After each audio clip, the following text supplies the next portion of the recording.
হাওয়াহা ওয়া তামান্না আলাল্লাহ।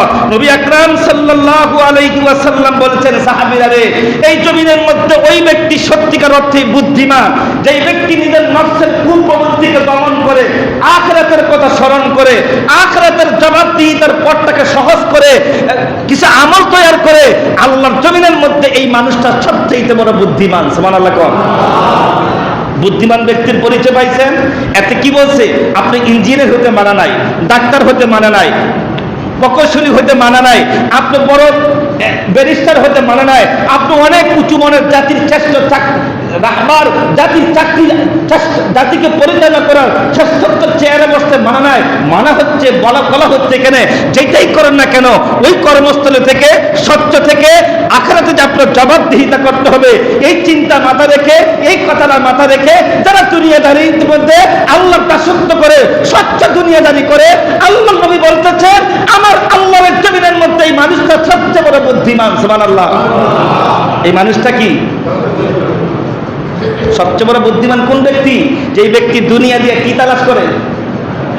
আখিরাত। বলেন, যেই ব্যক্তি দুনিয়া দিয়ে কি তালাশ করে? আখিরাত তালাশ করে। হাদিসের ভাষ্য মতে নবী বলছেন এই মানুষটাই কি সবচেয়ে বড় বুদ্ধিমান। প্রিয় মুসলমান ভাইরা আমার, অন্য হাদিসের মধ্যে নবী আকরাম সাল্লাল্লাহু আলাইহি ওয়াসাল্লাম বলেছেন, قال إذا مات الميت قالت الملائكة ما قدم وقال بنو آدم ما خلف। এই হাদিসটার অর্থটা একটু মনোযোগ দিয়ে শুনুন। নবী আকরাম সাল্লাল্লাহু আলাইহি ওয়াসাল্লাম বলেছেন, ও সাহাবীরা, দুনিয়ার মধ্যে যখন মানুষ মরে যায়, এক মানুষ আরেক মানুষকে জিজ্ঞাসা করে, এই অমুকে যে মরে গেল সন্তানদের জন্য কি রেখে গেল? বলেন কিনা? কিছু বুঝছেন? বলেন কিনা? কি বলেন?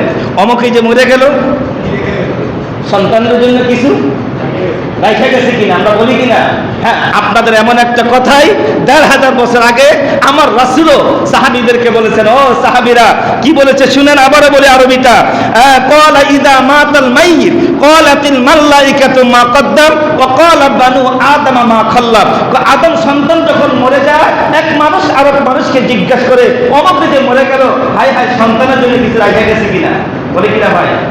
তখন নবী বলতেছেন এটা মানুষ মানুষকে জিজ্ঞাসা করে, আর রূহটা যে ফেরেশতারা নিয়ে যায়, রূহ জিজ্ঞাসা করে অমুকে যে দুনিয়া থেকে চলে আসলো কোনো নেক আমল আনছে কিনা। সুবহানাল্লাহ। কথাটা মনে অনেকে বুঝিয়া বলতে পারি নাই বা বুঝেন নাই।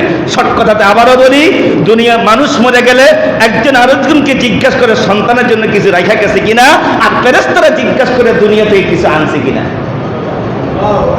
আল্লাহু আকবার বলেন। দুনিয়ার মানুষ কি বলে? কিছু। আর ফেরেশতারা জিজ্ঞাসা করে কি কিছু আনছে কিনা। ফেরেশতারা কিছু আনছে বলতে কি বুঝছেন? নেক আমল, সৎ আমল, সৎ চরিত্র, উত্তম আখলাক, আল্লাহর বিধান আনছে কিনা, আল্লাহর হুকুম কিছু আনছে কিনা, আল্লাহর দাসত্বের কিছু আমল আনছে কিনা, তারা জিজ্ঞাসা করো। আর মানুষ জিজ্ঞাসা করে সেজে চলে গেছে কিছু রাইখা গেছে কিনা। আল্লাহু আকবার বলেন। আল কাইয়িস হাদিসটা আবারও বলি, ক্বালা ইযা মাতাল মাইয়িত ক্বালাতিল মালাইকাতু মা কদ্দাম ওয়া ক্বালা বানু আদম মা খাল্লাফ। দুনিয়ার মানুষ যখন মরে যায়, এক মানুষ জিজ্ঞাসা করে রাইখা গেছে কিনা, ফেরেশতারা যে রূহটা নিয়ে যায়, ফেরেশতারা জিজ্ঞাসা করে কিছু আনছে কিনা জিজ্ঞাসা করো। সম্মানিত উপস্থিতি, তাহলে আমরা আজকে যেই জগতের উপর আলোচনা করতেছি সেই জগৎটার নাম হচ্ছে দুনিয়া। এই দুনিয়ার উপর আলোচনা করতে যে আমি যে হাদিস কোরআন কারিমে যে আয়াতে কারিমাটা আপনাদের মাঝে উপস্থাপন করেছি, আল্লাহাকুমুত তাকাসুর হাত্তা যুরতুমুল মাকাবির। দুনিয়ার মধ্যে কে কার চাইতে বেশি পাইবা, দুনিয়ার মধ্যে কে কার চাইতে বেশি উপার্জন করবা, ওরে দুনিয়ার মানুষ এই চিন্তায় তোমার শেষ পর্যন্ত খালি হাতে কবরে ঢুকায়। কোন চিন্তা? এই চিন্তা। এই আলোচনা আজকে কেন নিলাম? এই জন্যই তো নিলাম যেহেতু আজকে আরবি বছরের শেষ জুমা। কোন বছরের বলেন? আজকে কোন বছরের? আরবি বছরের আজকে শেষ জুমা। আমরা ইংরেজি বছরের শেষ জুমা হলে চিনতাম, আমরা বাংলা বর্ষের শেষ জুমা হলে চিনতাম, আমরা চাইনিজদের বছরের গণনা যেটা ওটা হলে চিনতাম, কিন্তু আরবি মাস হচ্ছে আমার সম্পর্ক। আরবি মাসের সাথে আমার ইবাদতের সম্পর্ক, আমার দাসত্বের সম্পর্ক, আমার নামাজের সম্পর্ক, আমার রোজার সম্পর্ক, আমার হজের সম্পর্ক, আমার যাকাতের সম্পর্ক, আমার কোরবানির সম্পর্ক, আমার জীবনের মৌলিক তো মাছ আর চাঁদের সঙ্গে আমার সম্পর্ক, তাই না? তাহলে এই মাছগুলি সম্পর্কে ইনশাল্লাহ মুহররম মাসের প্রথম জুমার দিন আমি বর্ণনা করব, প্রতি বছর যেটা করি। তাহলে আমি এই বছরে এইটা যে কেন বুঝাইতে চাচ্ছি, এই জন্য ও আমার ভাই, ও আমার জাতি, ও শিক্ষিত সমাজ, প্রত্যেকটি মানুষই প্রতিটি মাস শেষে, প্রতিটি বছর শেষে হিসাব করে এই বছরে আমার কি পরিমাণ লাভ হয়েছে, কি পরিমাণ লোকসান হয়েছে। স্যার, আপনাদের ব্যবসা করেন কিনা? এই বছরে আমার কি পরিমাণ ব্যবসায় লাভ হয়েছে, কি পরিমাণ ব্যবসায় লোকসান হয়েছে। দেখেন এই বছর ব্যবসায় ঘাটতি হয়েছে, বেশি একটা লাভ হয় নাই গত বছরকার তুলনায় এই বছর অসহায়, তাহলে মাথা খারাপ, চেহারা পেশকে যায়, চিন্তা অস্থির হয়ে যায়, হায় হায় ব্যবসার অবস্থা মন্দা। যে না তার কাছে বলে ভাই এই মাসে ব্যবসার ভালো না, ভাই গতকালকে চাইতে আজকের ব্যবসার অবস্থা ভালো না, দোকানের অবস্থা ভালো না, চাকরির অবস্থা ভালো না, ছেলের অবস্থা ভালো না, অর্থনৈতিক অবস্থা ভালো না, সব ক্ষেত্রে সংকোচ বড় করে নেয়। হাতের খরচের দিক থেকে একটা লিমিটের পর্যায়ে নিয়ে আসেন। কি জন্য? আয়ের উন্নতির অবস্থা কি ভালো না।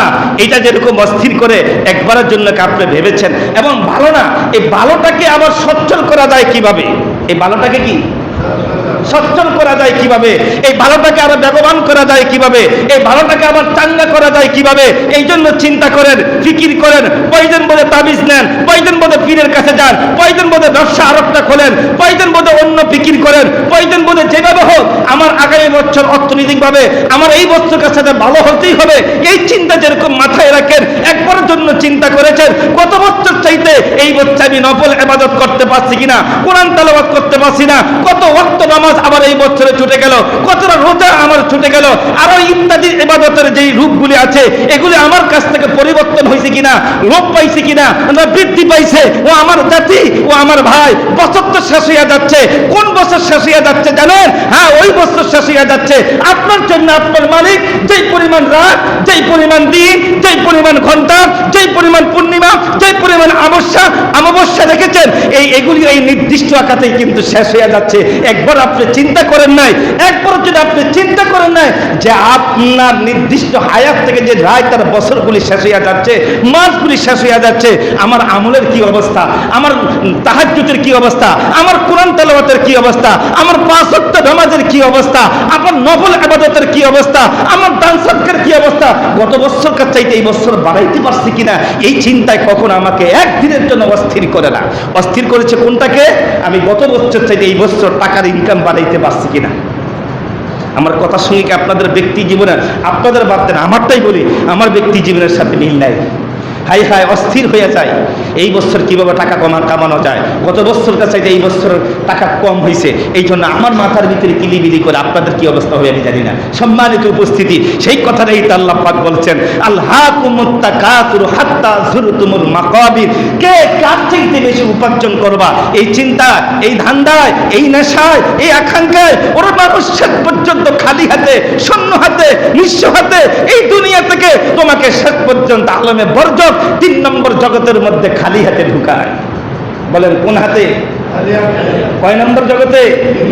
3 নম্বর জগতের মধ্যে শেষ পর্যন্ত তোমার খালি হাতে ঢুকায়। এরপর আল্লাহ কি কয়?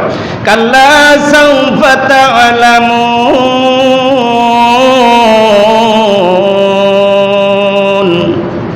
আল্লাহ কয় কাল্লা, কখনো নয়। আরবি শব্দের কাল্লা শব্দের অর্থ কি? কখনো নয়।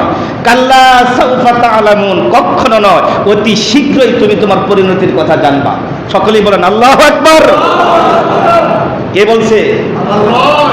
আল্লাকুমুত তাকাতুর হাত্তা যুরতুমুল মাকাবির। এই আয়াতের পরে এরপরে কি কয়?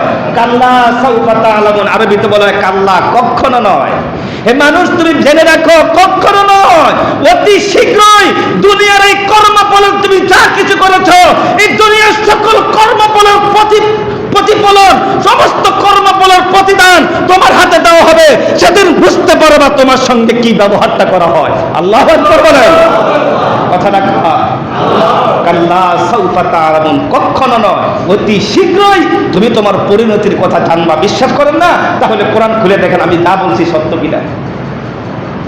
এর পরবর্তী আয়াতে আল্লাহ পাক আবারও বলতেছেন, সুম্মা কাল্লা সাউফা তা'লামুন। একই আয়াত, শুধু মাঝখানে সুম্মা শব্দটি বসানো হয়েছে।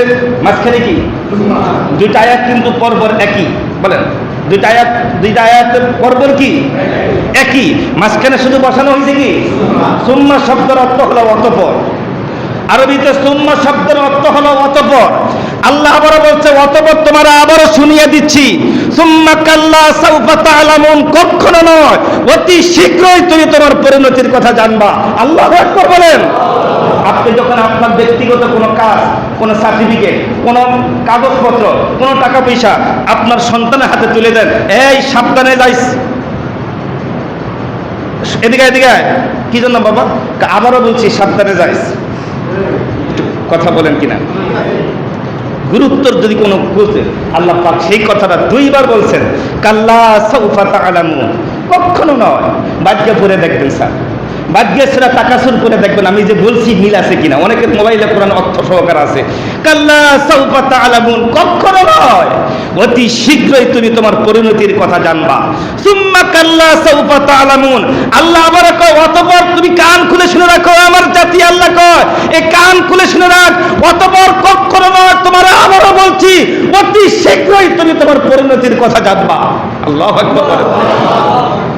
এবার যখন জানবার সময় চলে আসবে, জানবার কি জানবার একটা সময় আসবে কিনা?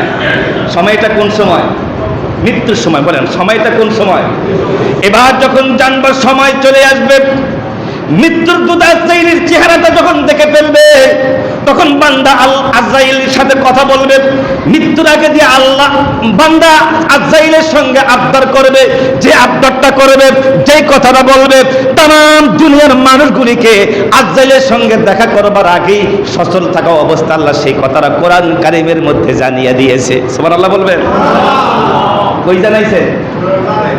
কার সঙ্গে দেখা করবার আগে? মালাকাল মউত। মালাকাল মউতের সঙ্গে দেখা করবার আগে, এখন মালাকাল মউত আপনার কাছে আসে না এখনো। এখন আপনি সচল আছেন, সতেজ আছেন, আপনার জ্ঞান অ্যাক্টিভ আছে, সবকিছু পরিপূর্ণ আছে। এখন আপনাকে আল্লাহ কয় এরা মানুষ দুনিয়ার মধ্যে বেশি বাবার ধান্দা অস্থির হয়ে গেছ, যখন মালাকুল মউত আসবে তখন কি করবি দেখ। হাত্তা ইদা দা আহাদাহুমুল মাউত, যখন মানুষ মৃত্যুর সঙ্গে মোলাকাত করতে যাবে, আজরাইলের সঙ্গে সাক্ষাৎ পেয়ে যাবে, আজরাইলকে যখন দেখতে পাবে চিৎকার করে বলবে ক্বালা রাব্বির জিউন, এরে মালাকুল মউত আমার একটু সময় দে। কারে বলবে?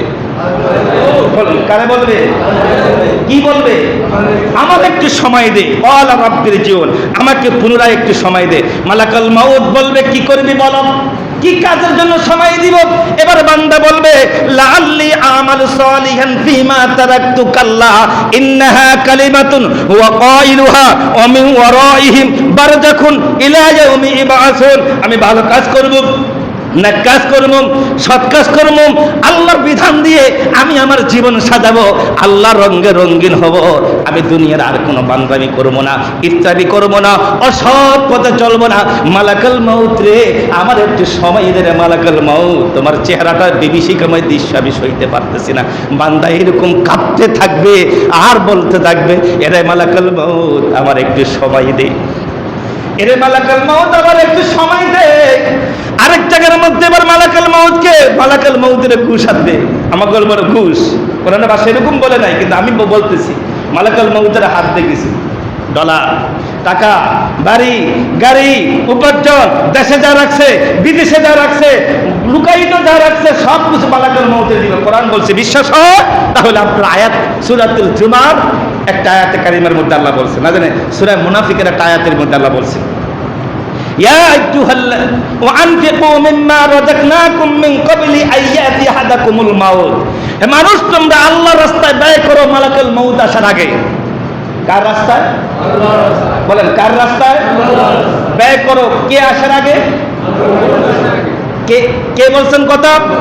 এরপরে যখন মালাকুল মউত তোমার কাছে আসবে তখন তুমি ঠিকই বলবা এরা আজরাইল, এরা মালাকুল মউত আমার একটু সময় দে। তো কি জন্য দিব? আমার জীবনে যা উপার্জন করছি সবগুলো আল্লাহর রাস্তায় বিলিয়ে দিয়ে আসবো, একটু সময় দে। যে টাকা, যে অর্থ, যে বিত্ত, যে জোশ, যে খ্যাতি, যে বড় বড় চেয়ার, যে বড় বড় পদ পদবি, নামার আগে কর্নেল, লেফটেন্যান্ট, জেনারেল, বড় বড় ওসি, ডিসি, কত পদ আমার নামের আগে ছিল, আমার চেয়ারের মধ্যে ছিল, আমার পোশাকের মধ্যে ছিল, এরা কিছুই যেহেতু আমার আর বাঁচাইতে পারে নাই। আমি এইগুলি ব্যবহার করে যে সম্পদ উপার্জন করেছি, আমার একটু সময় দে, সবগুলো আল্লাহ রাস্তায় দিয়ে আসি। সেই কথাটা আল্লাহ কোরআনে বলছেন। বলেন কে বলছেন? ওয়ানফিকু মিম্মা রাযাকনাকুম মিন ক্বাবলি আন ইয়াতি আহাদাকুমুল মাউত। ব্যয় কর ওই মউত আসার আগে, যখন মউত চলে আসবে ঠিকই বলবে মালাকুল মাউত রে একটু সময় দে, যা উপার্জন করেছি সবগুলি দিয়ে আসি। কারে হাত দে? মালাকুল মাউতের হাত দে। সম্মানিত উপস্থিতি, আলোচনার বিষয়টা ছিল দুনিয়া। আলোচনার বিষয়টা ছিল দুনিয়া। যেই দুনিয়া নিয়ে অস্থির, সেই দুনিয়ার আপনার নির্দিষ্ট বান্ডিং একটা হায়াত থেকে আরো একটা বছর চলে গেল। কি চলে গেল বলেন? কোন বছর চলে গেল? কার থেকে চলে গেল? আমার দেওয়া, আল্লাহ দেওয়া যে আমার যে কি আছে, এটা নির্দিষ্ট হায়াত আছে, নির্দিষ্ট একটা বান্ডিং দেওয়া যে দিন আছে। আমার আল্লাহ আমার জন্য জীবনের জন্য যতগুলি রাত বরাদ্দ করে রেখেছে, যতগুলি দিন বরাদ্দ করে রেখেছে, যতগুলো মাস বরাদ্দ করে রেখেছে, যতগুলো পূর্ণিমা বরাদ্দ করে রেখেছে, যতগুলো অমাবস্যার রাত বরাদ্দ করে রেখেছে, তার থেকে কিন্তু একটা বছর চলে গেল। আগামী বছর, আগামী আবার নতুন করে আগামী বছর এই তো 3 দিন পরে শুরু হবে। কয়েকদিন পরেই আবার 3 দিন 4 দিন পরে আগামী বছর শুরু হবে। ভাইয়ের আমার, বুঝাইতে চাচ্ছি যেই কথা, আজকের এই বিষয়টা নিয়েছি যেই জন্য বছর তো শেষ হইয়া যাচ্ছে, আপনার হায়াতের আমলগুলি কোনো পরিবর্তন হয়েছে কিনা? হ্যাঁ, অর্থনৈতিকভাবে পরিবর্তন হয়েছে, ঘরের চাকচিক্য পরিবর্তন হয়েছে, ঘরের আসবাবপত্র পরিবর্তন হয়েছে, বাড়ির কালার পরিবর্তন হয়েছে। নিজের চরিত্রের কালারটা একটু পরিবর্তন করে আখিরাতমুখী হওয়ার জন্য আজকের এই বিষয়টার উপর আলোচনা করেছি। কথার ভাষার মধ্যে কোনো ত্রুটি পেয়ে থাকলে ক্ষমা ও মার্জনার দৃষ্টিতে তাকাবেন। আজকের জুমার আলোচনা এখানেই সমাপ্ত। আসসালামু আলাইকুম ওয়া রাহমাতুল্লাহি।